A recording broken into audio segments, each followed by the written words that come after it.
ಬಲ್ಲೋರು ಹೂವಿನಂತ ಪ್ರೀತಿಗೆ ಎಂದು ಉಸಿರಲೇ ತವರು ಉಸಿರು ಹಾಡೋ ಮಾತುಗಳೆಲ್ಲ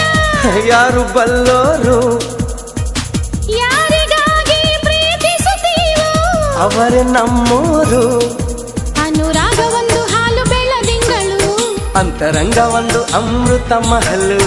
ಒಂದು ಸ್ಪರ್ಶದಲ್ಲೇ ഇരുಳು ಕೂಡ ಹಗಲು ಇದೆ ಪ್ರೇಮಿಗಳ ಜೀವನದ ತಿರುಳು ಒಂದು ಕೋಟಿ ಜನ್ಮ ಬಂದರೂ ನಾನೇ ನಿಂಗೆ ಅಂಕಿತ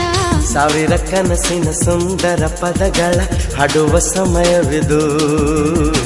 ಮೆಚ್ಚಿದ ಮನಸ್ಸಿನ ಪ್ರೀತಿಯ ಕದಗಳ ತೆರೆಯೋ ಹೃದಯವಿದು